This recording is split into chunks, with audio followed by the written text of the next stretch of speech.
The Rainbow Tower. Written by Alex Tymms. Illustrated by R H Stewart.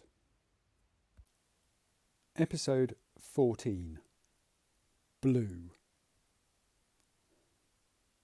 So you're saying that thing is made from everyone they flushed down a waste? I can't believe it. Silas was helping to cover every piece of exposed skin on the survivors they had found. Jed could see the confusion on the faces of the refugees.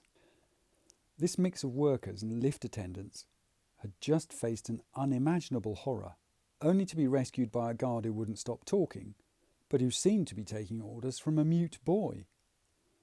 That they were now standing at the entrance to a large fleshy pipe, having crawled through a pitch-black maintenance shaft, only added to their disquiet.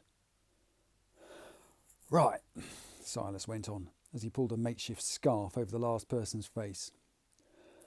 "You might get snagged on a pipe, okay? Don't panic. Jed here will come and get you free."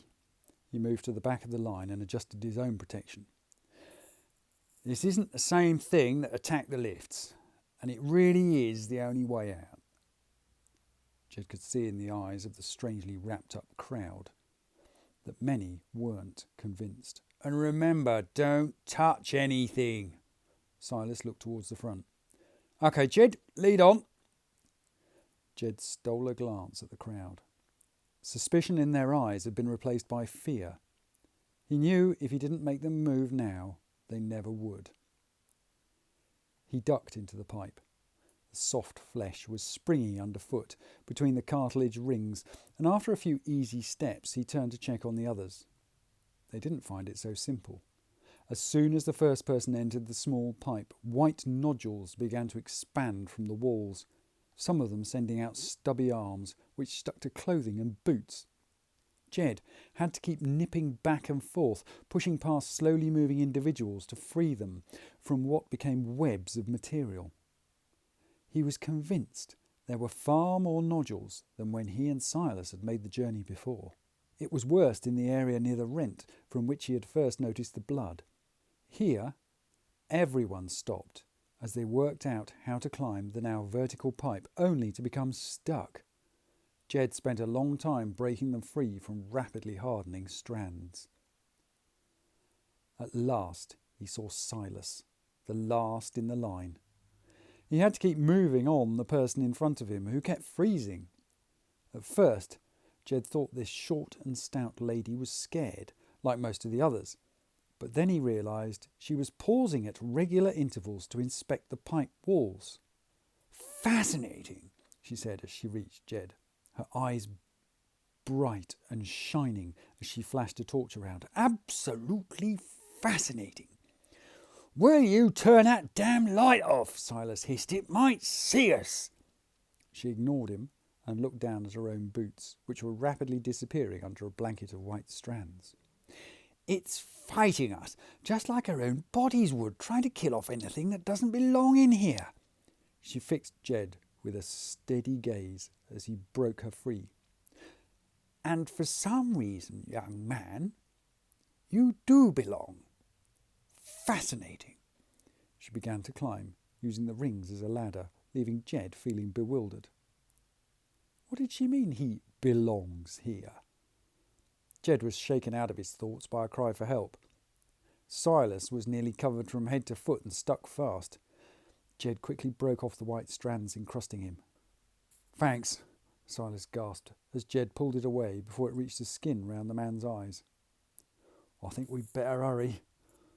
Behind Silas, the pipe was now a mesh of white strands. Jed went to say something, but Silas shook his head. "That thing could be just outside." As they climbed, so the strands followed, closing off the pipe. "Move!" Silas grunted at the woman above.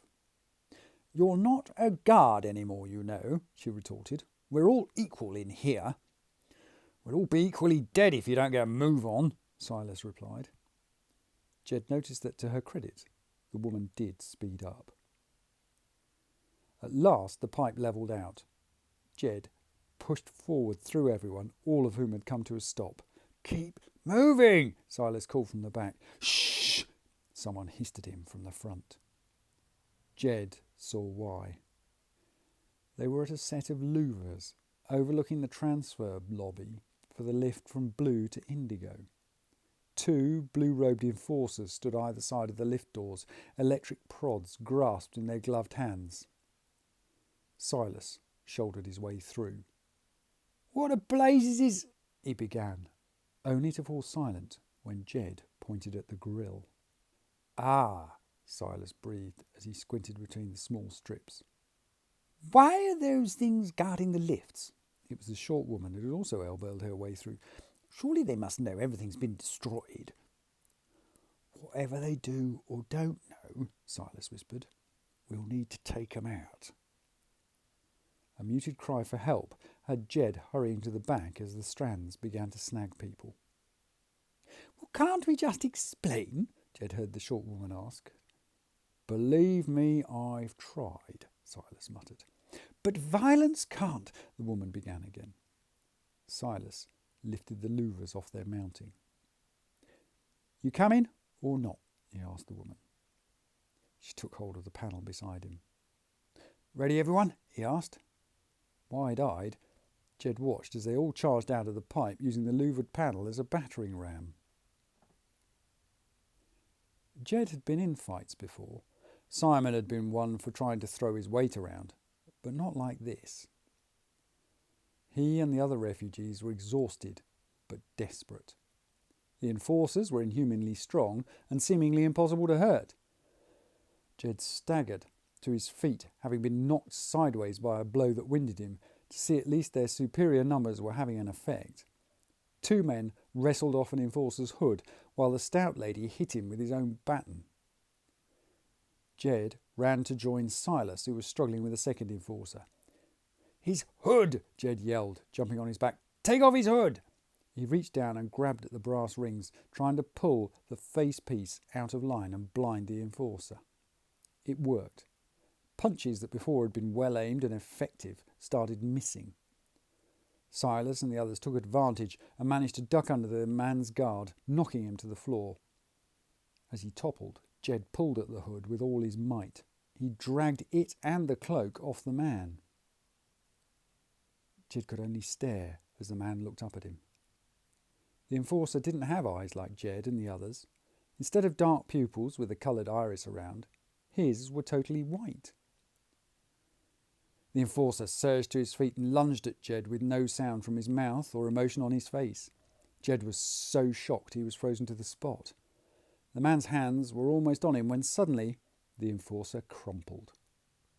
Standing behind was the stout lady clutching the electric prod that whined as it recharged. "Something very odd is going on around here," she said, looking down at the unconscious man.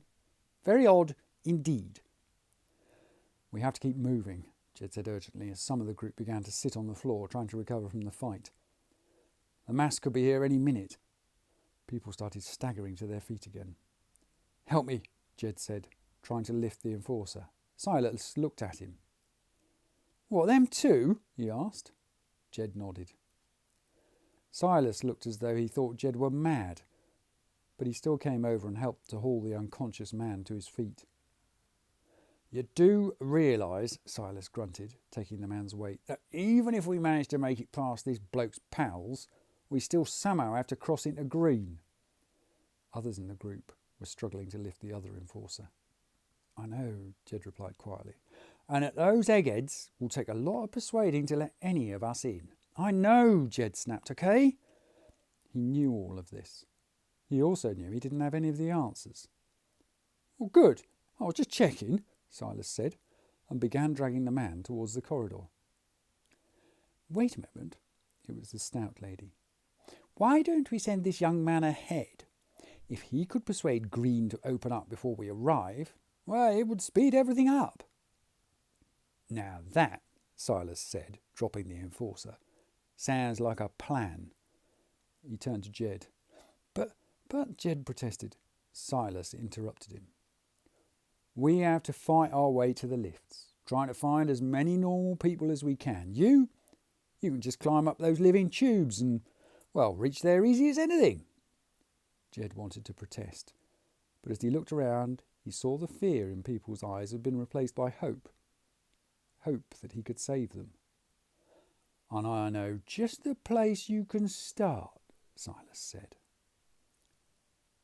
Thank you very much for listening to The Rainbow Tower. To see more of R H Stewart's excellent artwork, you'll find him on Instagram at roy.hootson.stewart. For Alex Tymms, why not try the novel OutCaste at ao3.com?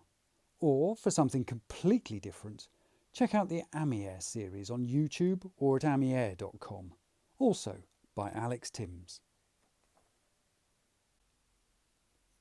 The Rainbow Tower. Text copyright Alex Tymms. Illustrations copyright R H Stewart.